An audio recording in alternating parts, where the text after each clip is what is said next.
Welcome to the Recycle Podcast, where we discuss everyday issues from a mental health perspective. We are your hosts, Dr. Rashonda Strickland, Dr. LaFonya Jones-Hines, and Dr. Nichelle Wall. Now, don't get it twisted. We're not going to be your stereotypical therapist. What we will be is informative, down to earth, a little spicy, and vulnerable. All right, interns, turn up your volume, grab your pen and paper. It's supervision time. As a reminder, this podcast is not meant to take the place of a relationship with a licensed mental health professional.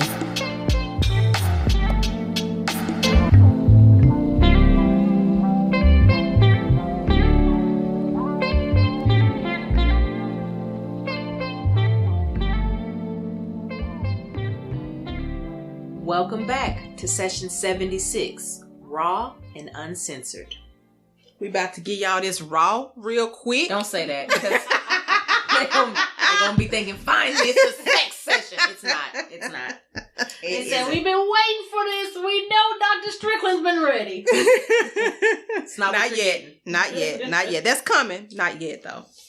This session is about being true to yourself, being authentic, and even in the face of your family. Because, this is holiday season, and we tend to clam up when it comes to being around our families, and we forget who we are. So we wanted to give you all just something a little, to carry you through the holidays while, you're spending time with your family. Absolutely. So my question to you ladies is, do you think that being true to yourself causes friction in your relationships? I think it can. Okay. If being true to yourself ends up being in spite of the people around you. So if you only focus on you, you don't take other people's needs, wants, their issues or, barriers into consideration, that it can. Okay. I would say, yeah. I mean, that's just, even in a healthy relationship, you're going to butt heads. Mm-hmm. And that doesn't necessarily mean a bad thing. It's just that you are going to have two differing perspectives on the same thing. And so I think there will be some tension, some conflict, but all conflict and tension are not bad. Mm-hmm. And I would agree. I think it can. When you are being true to yourself, everybody is not going to like it. Everybody is not going to like your opinion. Everybody's not going to like the views that you share. And that's okay. But I think we have, not we, society has been trained that if I don't agree with your perspective, then you're against me. Mm-hmm. Or we're against each other. Mm-hmm. Yeah, we don't live in a society where we're allowed to be free thinkers, even though we think that we are. Like, debate is not seen as healthy. Right. Mm-hmm. It is seen as confrontational. It is seen as you're going against the grain and all these other things, when in all actuality, I just have a different brain in my head than you do, and that's okay. Mm-hmm. Right. Yeah. So then if that's the case, then what should people be true to? When I think about this question, my thoughts automatically go to the question, are you trying to be comfortable or are you trying to be healthy? Mm. Because I think sometimes we're like, oh, I'm just doing me. That's how I am. Don't try to change me. Sometimes you toxic. Mm-hmm. And sometimes you need to change. Mm-hmm. So, with this session being about authenticity, there also has to be an understanding of sometimes your authentic self is kind of low vibration. It's not in a good place. And is that who you truly want to be? Mm. Mm-hmm. I'm glad you said that, because when I was doing some research, and it was a lot of articles that said that this is an unhealthy statement to make for people to be true to themselves, because of some of the people that we've had that's well known that have been true to themselves and have been completely unhealthy. Mm-hmm. And so I was like, we have to make sure when we talk about this, we talk about that aspect of it. Like, your true self can also be toxic. Mm-hmm. And so you definitely have to, you have to figure out how you want to present yourself to the world. If you don't want to do nothing about that toxicity, then that's up to you. But if you want to have people around you that respect you and, want to have relationship with you in some way, then, you may want to rethink. Mm-hmm. Absolutely. And that's a lot of self-honesty that we're not really great at. We're great at the opposite. I could lie to myself all day long. Which is a weird paradox because we often are also our own worst critics. But being critical of yourself doesn't always equate with being honest with yourself either. Right. Yeah. So, if you have the ability to really self-reflect and acknowledge unhealthy behavior patterns, thinking patterns, communication patterns, then I think you can be more authentic. But if you don't have that capacity to really be honest with yourself on, I really am like a horrible person, or I'm too forgiving, or I'm too whatever it is, then no, you're gonna walk around with a bunch of blinders on all the time. Yeah, and so just to give y'all a definition, the definition of being true to yourself is acting in a way that agrees with one's beliefs or values. And I think we all have to check our beliefs and our values because they change. When you're an adult, your beliefs and your values are based on the people, your environment, and the people that's around you and people that are teaching you. But as you continue to grow older, you should challenge those beliefs and those values that was instilled to you. I'm not saying that they're all wrong, but they're not always, depending on the generation you are in, you have to realize where you get the information from or who you got the information from. We are flawed. Oh. So to ever assume that anybody is perfect or all-knowing or, gets it right every time is a fallacy. Whether that's yourself or somebody you've put on a pedestal. Like, it's just not wisdom. You should always be able to fact check things and be able to research and gain better understanding and to expound on text and do all of that sort of thing. But as I've gotten older, I realized that we are getting further away from that. And it's like, I don't care what you feel. What is the fact? Right. This cognitive dissonance that people are carrying around is just too much for me personally.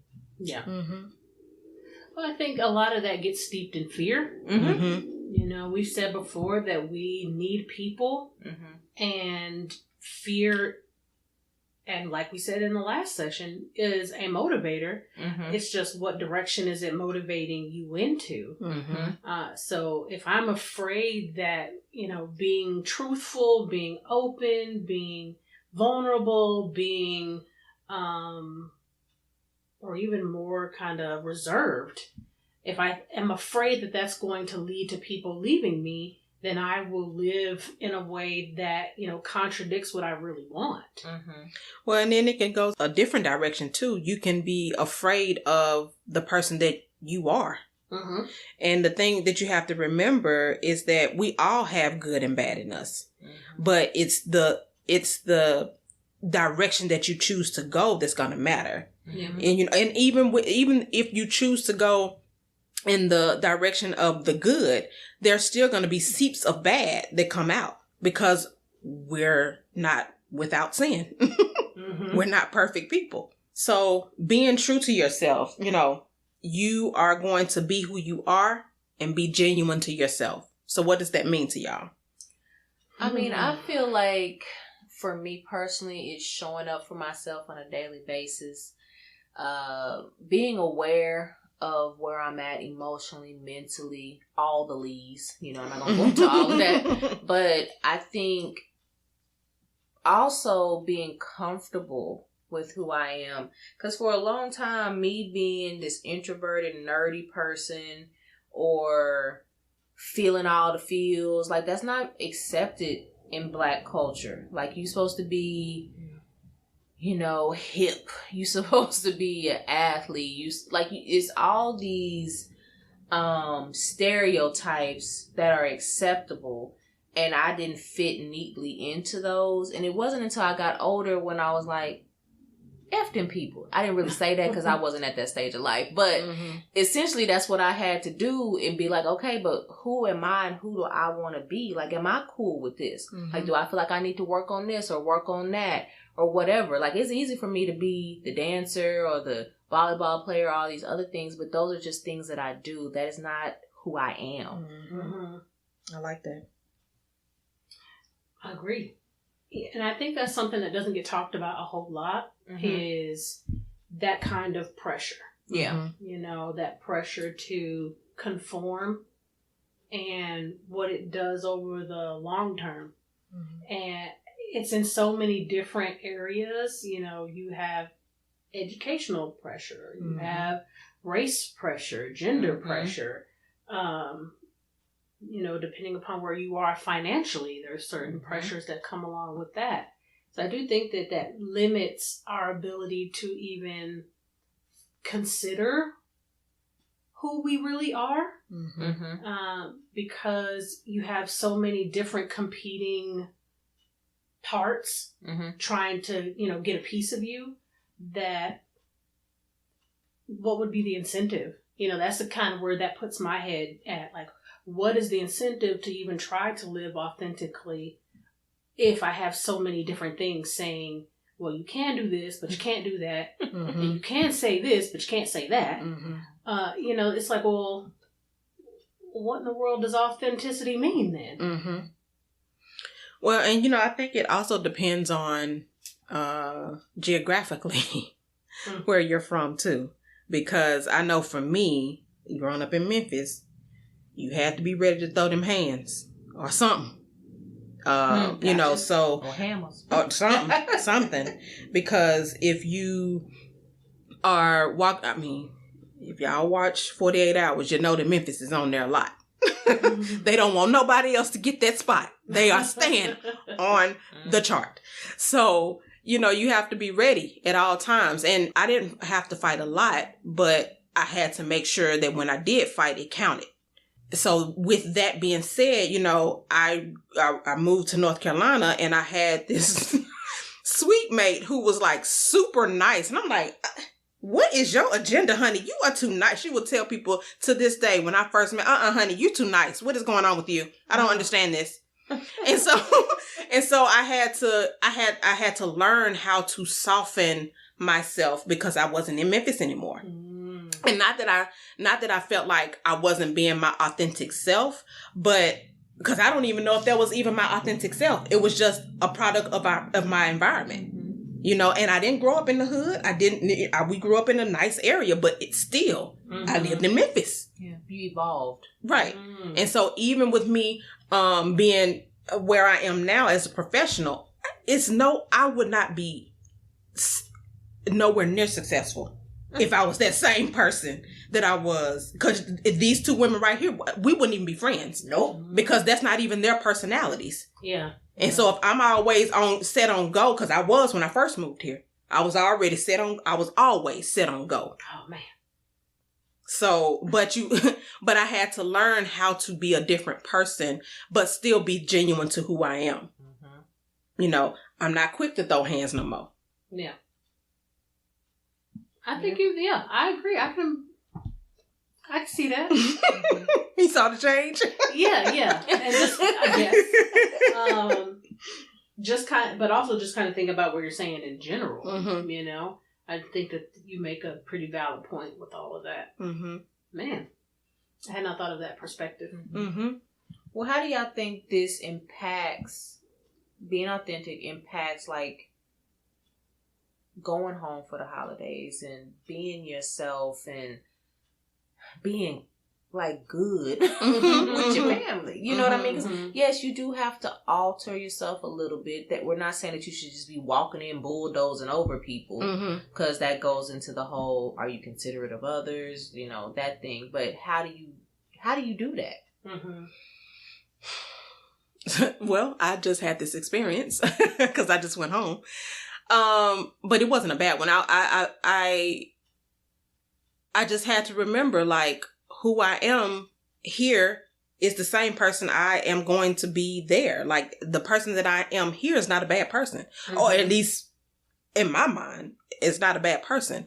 So I just had to remember that, like, I'm near the youngest of my generation line. I think there are a few more, like maybe 2 or 3. I've always been seen as the baby, but they don't treat me like that. That's good. Perhaps because of my education or something like that, or perhaps because I don't live there. But I had to make sure that going in, I knew who I was. But I also had to allow them to be who they are, because, you know, North Carolina is a part of the Bible Belt.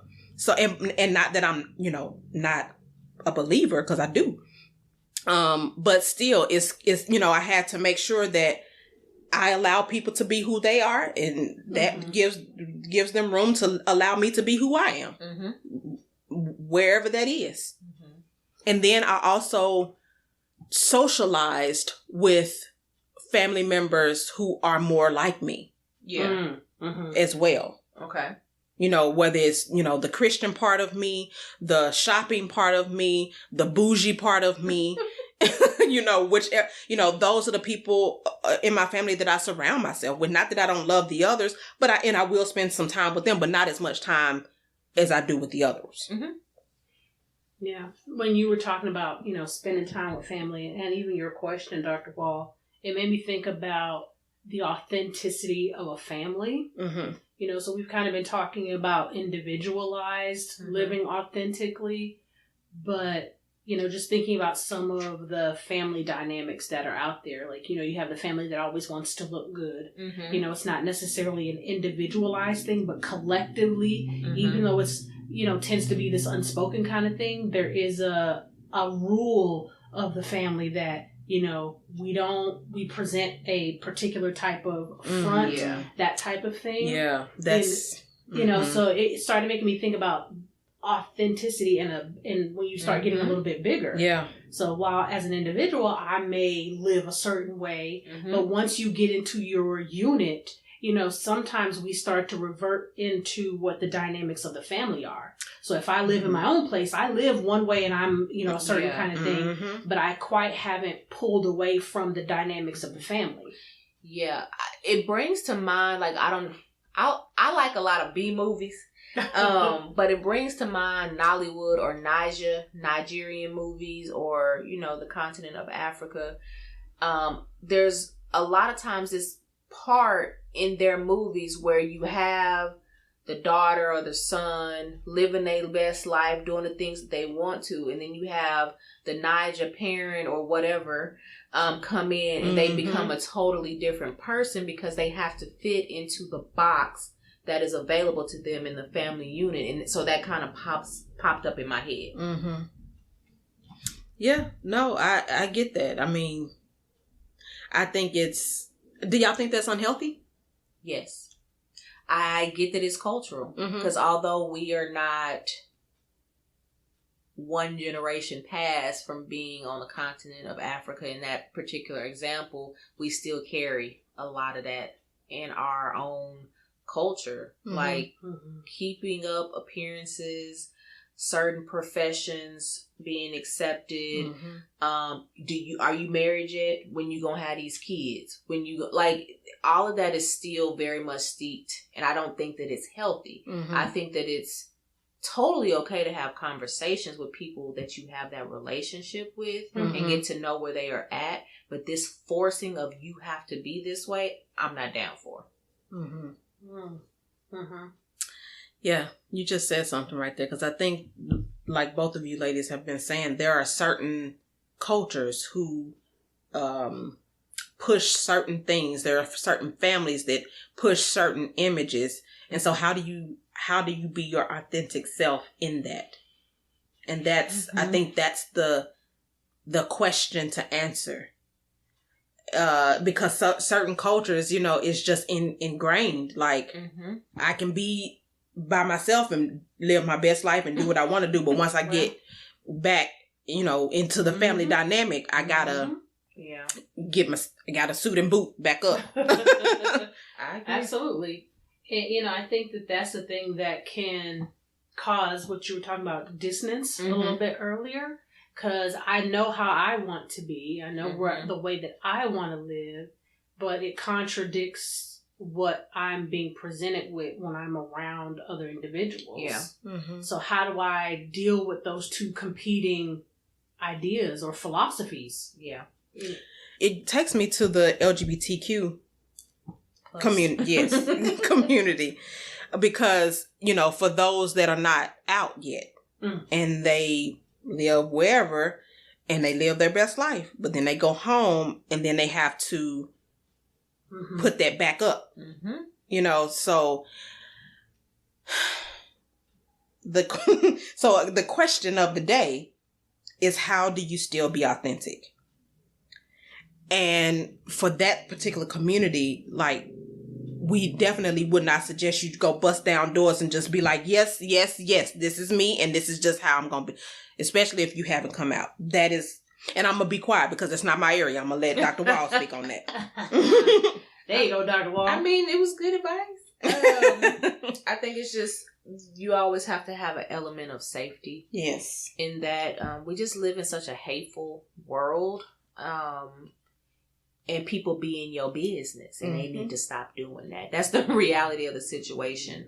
A lot of things with authenticity are affected so much because other people are in your business. Yeah. And really what ends up happening is that they are unwilling to accept you, or maybe they don't have the capacity to accept you. And that is not your problem, but you have to be okay with the consequences of that fallout. And that sometimes is not worth it. And so whatever you decide to do is what you decide to do. Nobody's placing judgment on that, but you have to realize, how long can I keep this up? Not being who I really am, is that a sacrifice I'm willing to take? You have to also understand that the fallout doesn't necessarily mean that it's terminated forever. The fallout might be, because sometimes people are more disappointed about the lie or the dishonesty than they are about the actual whatever.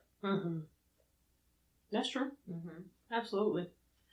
It's funny you say that because I was just watching on Netflix. My husband and I have been watching Cowboy Bebop, but the live action version of that. And we just finished watching the last 2 episodes last night. And that was one of the things of the last 2 episodes. Now, I'm of course not going to spoiler alert none of it, but one of the pieces is about being truthful and honest. Like, had you just been honest with me about who you were up front and giving me the choice to be able to accept or reject, we could have been in a different spot. But you didn't, so you took away my ability to choose for myself what I wanted in regards to this relationship. And in saying that, choose people who you feel safe with. Whatever the situation is. We're not just talking about the LGBTQ plus community. We're talking about in even you being authentic. Choose the people that you're safe with to be authentic with, because you already know who you can be your true self with. It reminds me of the stereotypical hero's arc that is in most things, most books, most movies or whatever. But like, if you are a fan of the Marvelverse, like, that is a coming of age in every single Marvel character, whether you on the end of the hero or you on the end of the villain. So like not the most recent one, but like Shang-Chi or the Eternals, like they all have this same thing where at some point you're gonna have to step up and be you, or you're gonna succumb to so much more. And of course, in the Marvelverse, it's a whole other level. Like, it's death and destruction of the worlds, so, the multiverse. But oh my God, in real life, it shows up that way too. You know, it comes out in different, you know, mental health issues, different addictions or failed relationships or unhappy relationships. And I think this is something that we are just so used to doing that we don't even realize it's happening. Mm-hmm. I definitely can see that. So I think, you know, one of the ways that you know that you're being true to yourself is that you're not afraid to make mistakes. Mm-hmm. Man, the perfectionism in people.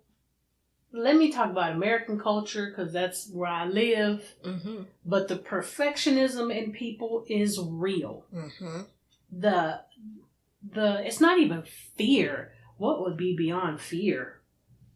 I mean, phobia, almost. You know, irrational nature of not wanting to make a mistake. Which then, you know, people spiral that down into failure, is so high. Yeah. For people. And it becomes paralyzing in a lot of ways. Mm-hmm. If you don't think that you can make a mistake in life and that it's not full of mistakes. Yeah.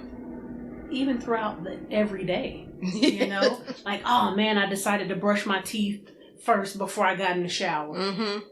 Them extra 30 seconds made me late. I mean, it literally could be stuff that you're aware of and stuff that you're not aware of. Mm-hmm. But making a mistake is just what it is. And to, you know, kind of piggyback off your example. So for some of you who will either go home to visit your family or, you know, be around family wherever you are, that's just like, you know that you're a person that is late. You're always late to functions. You're always late to things. But you now about to stress your kids and your husband out to try and be on time. You about to get a divorce from your husband because he's, oh my God, you about to make me 5 minutes late. Mm-hmm. No. If you know that y'all are a family that's always late, don't change now. Be late. Mm-hmm. Or do like I do and tell everybody that it starts 30 minutes earlier than it actually starts. That is true. That is true. She had us on that. Yes, she did. Now people who do stuff with me, I don't always do that. So if you show up 30 minutes later, you're going to miss stuff sometimes. That's funny. Mm-hmm. But yeah, I mean, I agree. Yeah. I definitely think that, I would say another way you know that you're being true to yourself is that if little things matter to you, then own that. If you're one of those people who like to have, you know, a full dinner setting with the tables, the forks, the etiquette, then be okay with that. You might have some hood relatives that come be like, oh, you bougie? Oh, okay. If you think having plate settings is bougie, then okay, I'm bougie. Be okay with that. Mm-hmm. And when you're on the journey of, you know, if you're ready to start making that transition to self-discovery and, you know, living more based off your own, you know, needs, wants, all that kind of stuff, you know, be prepared for what we've talked about before about homeostasis. Mm-hmm. You know, people in your life may not necessarily be ready or prepared or want you to make the types of changes that you're trying to make. Yep. So sometimes you will have subtle ways, you'll see subtle ways that people will try to keep you being the person that they're comfortable with and that they're used to because they are not ready to make those changes along with you. That is so true. And be okay because they don't have to make those changes. Nope. They don't have to make those changes and you can't, however, with them making those little sly remarks like that or, you know, whatever, you can pull them to the side and have a conversation with them and let them know how it's making what you think about them first, not them, but the statements that they're making and how you feel when they make the statements.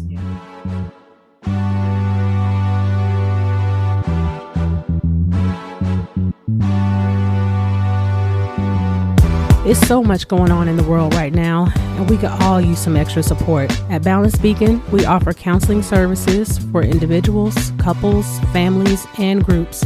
If you're in Texas, give us a call at 214-396-6503 or visit our website at www.balancedbeacon.com for more information.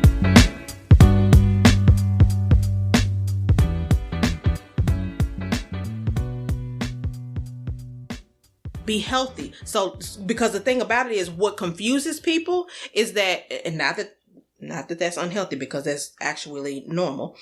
Not that when you revert back to cussing somebody out, and see, I knew you wasn't too bougie. I knew that was gonna come out of you, because family members will poke the bear. I just posted some on my social media that says, what does it say? When the people around you forget that you used to be a thug because you now a healer. Yeah. And then it's got SpongeBob pushing a plate up and it says, try me if you want to. Mm-hmm. And I had to put Nuck if you buck on there. Mm-hmm. But it's true. Yes. Like, at the end of the day, like, you are still multifaceted. Right. Your authentic self got multiple parts, and you push me too far. Mm-hmm. As my mom always say, the Lord say, as much as in you be peaceful, sometimes it's not a lot of that in me. Because you don't know what I've gone through that whole week, this whole month, this whole year. Mm-hmm. And I haven't been able to release it. So if you come at me, I'm going to try to be as godly as I can. But like we said earlier, there's good and bad in all of us. Yes. It's a matter of how much of the bad you want to come out of me. That's gonna save you. Yeah. I had somebody recently, tell me, that I had changed, and I was like, yeah, I had to. Or I was gonna die. Mm-hmm. And I wasn't willing to sacrifice myself for your comfort. Right. Ooh. Girl, that could have been the quote. Why did you say it right there? That could have been the quote by Dr. Wall. Say it again, Dr. Wall. I told them that I wasn't willing to sacrifice myself for their comfort. And coming from me, that's a lot, because like we've been very open with all of our interns. I tend in the past to be someone who, don't rock the boat, don't say too much and nothing. I'm really pretty much a go with the flow person.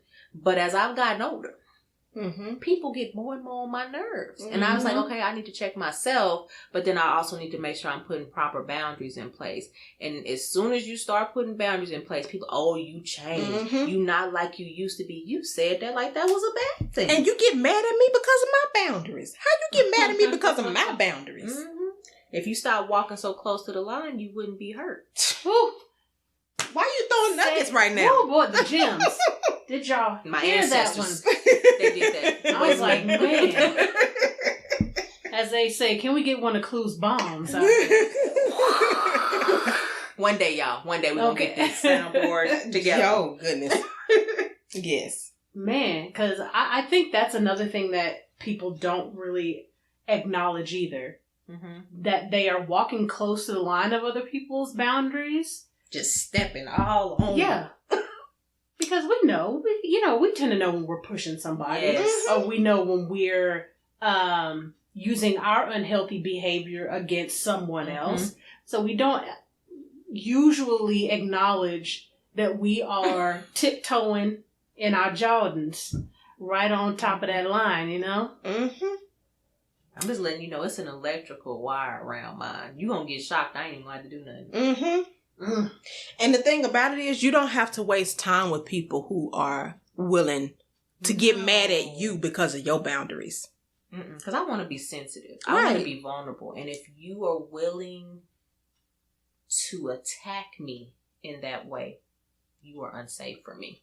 Right. Because if I feel like I have to nuck if you buck, that's not the side that people, that I am trying to keep that one buried. Please. Like my voice cracking. Please. Shout out to Tyler Perry. Okay.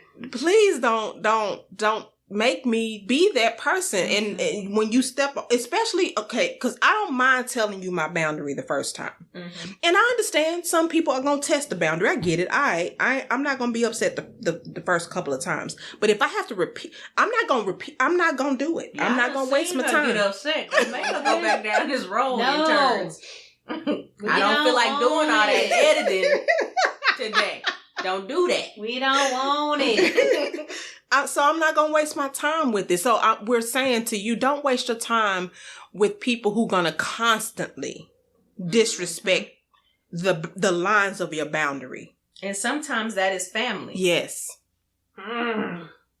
That's the hardest one, though. Mm-hmm. Yeah. And that's something that I find that a lot of my clients struggle with when they're trying to be their true self, the healthy true self, and they setting these boundaries and, just trying to show up the way that they want to show up. And they're like, well, what do I do with my mama? What do I do with my daddy or my brother or whoever? And I tell them, I don't care what position somebody has in your life. You have the right to move them away from you. Mm-hmm. If they love you so much, why are they so willing to hurt you? Ooh, I got a question right there. Right there. Right there. I got a question. Okay, so what do you... What do y'all think about the families that invite the exes to the dinners being messy and knowing that the person has a new, let's just say wife or husband. Let's just do that part. Mm-hmm. But they still invite the exes. How I gotta get the question out, y'all. How should people deal with that? You want the current Michelle I want both. Response, or you want how I would handle it younger? I want the interns to hear both so they can hear our growth. Well, so mine is going to be different than what you think. Okay. Younger, I would have took it. Okay. I had a tendency to let people abuse me, mistreat me for the sake of not rocking the boat. Mm-hmm. That's really what it boiled down to. Mm-hmm. The person that I am now, I'm going to automatically say, so why is this person here? Mm-hmm. I'm going to ask them that. Mm-hmm. I'm going to ask the person that invited them that. And then I'm going to turn to my sugar dumpling that's in the unseen world. And I'm going to say, you ready to go? Okay, let's go. Mm-hmm. Because it's obvious that somebody is doing something that is not in my best interest or in the person that I have invited into my family. So then what if they say, oh, if you can't stay, you insecure? I'm going to be like, cool. Bye. Because I was like, you can't tell me nothing about my emotions, and I don't have to be emotionally abused or gaslit to be in this family. And if that's the requirement, I don't want to be in it. Okay. I like it. I concur that the younger version of me I would have been too scared to say anything. Mm-hmm. Now, I definitely know that once me and my partner left, then it would have been a whole nother story. Mm-hmm. But in the midst of the dinner, I would have been too scared to say something. Mm-hmm. Me now, I don't think that it would be... There's a lot of context here. Mm-hmm. But I do think that even now, I still probably wouldn't say anything. Mm-hmm. But I wouldn't say anything because I know my reaction would be much bigger now than when I was younger. Mm-hmm. So I would rather just reserve that for, look, next time, either I'm not going to, whatever function again, or I need you to speak up. Mm-hmm. Because if they've invited my partner's ex, I don't think it's my responsibility to handle my partner's ex. No. If for some ridiculous reason my family invited my ex, then I would immediately say something. Mm-hmm. Yeah, I agree with that. Mm-hmm. I do too. But I still think that I probably wouldn't say anything. I wouldn't interact with them. Mm-hmm. But when I left, I would definitely make it known afterwards, like, this is what made me uncomfortable. This is what I plan to do going forward. Mm-hmm. And if you're not on the same boat with me, then we need to have a different conversation from here going forward about us going forward. Yeah. Mm-hmm. So. Okay. Okay. So, me in the past, I would have broke up with him on the spot. I don't give a damn. Oh, sorry. I'm not editing. I don't care if you knew or not, if you had anything to do with it, why she still feels so comfortable. Nah, we're done. We're done. Mm-hmm. I'm done. Now, and this is so if it was my husband now, I wouldn't have to say anything. Because he would have already, he would address it. Now, he may not address it while we're there, but he would address it somewhere. If it's your family. If it's my family would not invite. But it's okay, this is the question. Hypothetical. You presented because you know my mama ain't gonna do that. Right. So if it was my family, I would address it. Because first of all, as soon as you walk in the door, first of all, I'm about to stop him from walking through the door. What's this? What you doing? What you doing here? Why? I'm gonna address him and who did this? Who did this right here? So I can address them. Like I don't have no. See, I was bold enough to invite him in public. I'm gonna confront you in public. Who is this? Who did this? So yeah, no. But even if it was on the flip side with my I would probably talk to the girl. Be like, hey, who invited you? I don't have, Dr. Jones-Hines don't have no problems. We know. So who invited you? You still talk to him? Like, what's the let me see, what's going on with this? I respect it. You know, because 3 different ways. Right. And they all are appropriate. Yes. But honestly, even if my husband or I didn't do it, my husband, mama don't play. Mama Hines do not play. She gonna confront it. I'm sorry. Who is this and why? Why is she here? I don't need. Do you know my daughter? Yes, because Mama Hines don't play. So I won't even have to say nothing. Neither will my husband. Because she gonna nip it in the bud. That would be so weird. No, my mama be that accidentally mush me.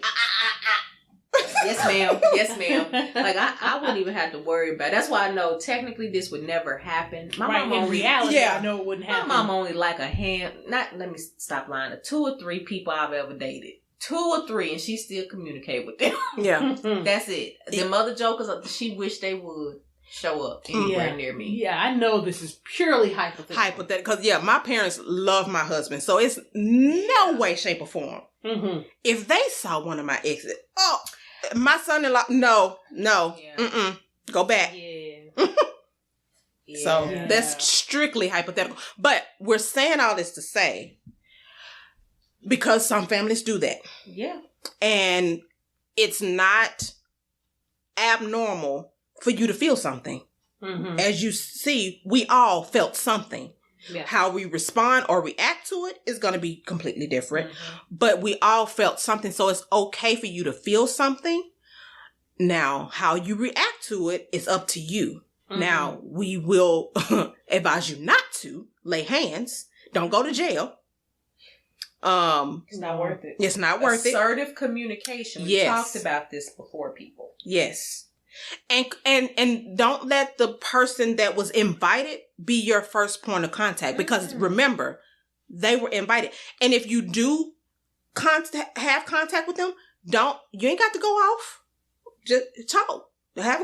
Communicate. You ain't got to go off. You ain't got to cuss them out. Because they were invited, remember? They had to have been invited for them to know the gathering was happening. Right. This is a family problem. Right. Yes. And I think that goes back to what we were saying a little bit before about you, when you're outside of the family, living one way, but then when you get back into the dynamics of the family, sometimes it's hard to combat the dynamics of the family. So this would be an example. This scenario would be an example of that. Mm-hmm. Yeah. Man. That was a good question right there. Get you riled up. Yeah. Mm-hmm. Yeah. I don't start sweating. I know. Because it really makes you think about your own personality. Yeah. You know, like how you deal with situations. Because I was thinking, like, everything that you were saying, I'm talking about Dr. Jones-Hines, I would be feeling that inside. Mm-hmm. But I know I'm a 0 to 100 person. Mm-hmm. So either I need to be lukewarm in a situation the entire time, or it's going to be World War III in there, and I won't be able to stop. Right. Like once I get started, like that's it. Mm-hmm. So I like inside, I would be feeling all of those things. But on the outside, I know like my therapist hat would essentially kick on, and it would be like, okay, okay. And see, I'm similar, but a little different, because if I let it fester, and I'm not going to let it fester. The amount of boiling up that will eventually come, because then I will start to get on myself, like, why are you letting this happen to you? Why are you not controlling your situation? And so I'm like, let me go on and say what I need to say. I'm going to have a whole pep talk. Y'all know I've said this before. I had to have the pep talk on the inside, get it together, and then I have to say what I need to say, because if not, it just goes into the vault. See, I tend to be an externalizer, where you went to, why am I allowing this to happen why am I doing this to myself? I go, why are you doing this to me? Like, I tend to externalize, like, you see what this is doing. I'm uncomfortable. I'm sad or whatever it is. Why are you not doing something to it? Now, that's my own toxic trait. So, and I will acknowledge my work and my authenticity. Light and shadow in all of us. Right. But if I had to name, like, what's your toxic trait? It would be that, like, externalizing responsibility to others. And I immediately go to control. What you're not getting ready to do is this. You see how she edited us up that time? Appreciate it. So, but the thing about it is, I think you also have to allow your partner to know those sides of you, because my husband would automatically, if he knew that an ex was coming, he'd be like, okay, so such and such was invited. Do you want to go or no? No. You see what I'm saying? Or, so he would make sure, not that it's his responsibility to take care of my feelings, but he would make sure I'm safe. Yeah. So that I can take care of my feelings. Yeah. Yeah. I like it. Okay. See, I've never seen my husband upset in an external situation. So I really don't know how he would react. I know when we've gotten into it, but I don't know how, if a situation he was put in. No, he very protective of you. I think it just got to be the right circumstance. Shonda. Because I could just see it. Yeah. Remember when we was having the birthday dinner for y'all friend? Shonda. Go on and get the steak you want. She gonna get you the steak. Yes. Yeah. So true. Yeah. Very true. Yeah. You make a valid point there. Yeah. I never thought of it that way. So yeah, maybe then, yeah. Yeah, but we're both pretty explosive individuals, so that's why I don't know how he would, what his barometer for, you know?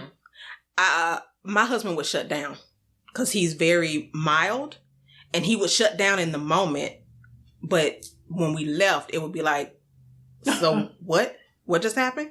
But I would also I think we would do the same thing for each other. Like, I would tell him, because I would never want him to walk into a situation and him be the only person not knowing what's going on, what was getting ready to happen, blah, blah, blah. Like, that, I think in respect for each other, we both do that for each other to keep each other safe.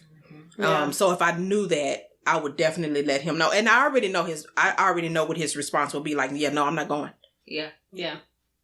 I think the only thing that would kick me into like a different version of myself is if I felt like my spouse was being hurt. Like if this person started saying something to them and, he started like feeling soul food. Yeah. Like if he started feeling some kind of way and he wasn't standing up for himself, then I just know me. Then a different version of me comes out because I'm uber protective. Right. Like I'm overly protective. Yeah. So I know that would shut down any internal feelings about my own discomfort because now they're hurt. Now if he's uncomfortable, that's different. But if he was like, I can visibly tell like, oh wait, hold on, no. Like pipe hat come on. Oh, you want to argue? Yeah. So I think that's something that a situation like that would toss me into being like not being the most authentic version of myself. So I think that there's a lot of dynamics that kind of play into that situation. You know, it would start off one way, observe and see what's going on, and then that may lead to a different reaction. So I think I would start off being who I truly am because I'm very observant. And I tend to not move quickly on stuff. But then if the situation started to present itself that I see that there's becoming an issue for somebody that I really care about, then that mother bear part of me takes over. Yeah. And see, and the thing about this is, it's so weird with families. This doesn't just have to be in romantic relationships. It can be a best friend that you fell out with, you know, a year or two ago or 6 months ago, and they're still invited. It could be the person that violated you when you were younger that, you know, was still invited because nobody in the family knows, or, you know, anything. It could be anything. And so you have to make sure you're taking care of yourself. You know, you have to give yourself a safety plan and an exit plan. Yeah. Sometimes you showing up is not coming because you have to show up for yourself. Yeah. Can we say that again? Sometimes you showing up is you not going. That's because you have to show up for yourself first. Because you can't give other people what you don't have. Yeah. If you know that, you know, an example of that is if you know that the person that may have violated you when you were younger is coming, and you have not dealt with that, and even if you have dealt with it and you still don't feel like dealing with it today or that day, you know, you don't have to go. And people in the family may be like, well, why are you not coming? Because they don't know. You know, you feel pressure to come, but you don't have, you can say, nah, I'm gonna do stuff with my own family today, or I'm gonna do a friend's giving or something, you know. Friendsmas. Yeah. Friendsmas. You know, I know. You know, you have to show up for yourself. That's what we mean by being true with, to yourself when it comes to your family. You have to be authentic. You have to know when you've been hurt, where you've been hurt, who you've been hurt by. And even if if it doesn't have anything to do with hurt, they make you feel uncomfortable because of things that they say. You have to be willing to put that boundary up and stick by your boundary and be okay with it. Yep. Agreed and more. Okay, guys. That was a deep one right there. So we hope y'all really got something out of it. Before we jump into our quote, we do want to remind everybody that this month is a Disbroad, and that we will be going live again at 6 p.m. on December 29th. 29th. Thank you. Thank you to the ladies. So 6 p.m. December 29th, we will do our best to make the visuals pop the correct way. Yes. Yeah. We're going to be working on that for the next few weeks. Yes. So stay tuned out for that. And today's quote is brought to you by Dr. Joe Tynes. And this quote is by Brene Brown. Authenticity is the daily practice of letting go of who we think we're supposed to be and embracing who we are.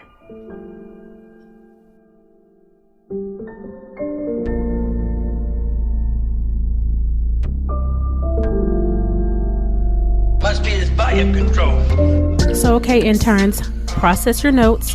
Be sure to catch us next session and find us on all major platforms at The Recycled Podcast. If you're a new intern, be sure to like, comment, subscribe, and share. Thanks for listening. And remember, we are shifting and reshaping our psyche through healing conversations and connections, one discussion at a time.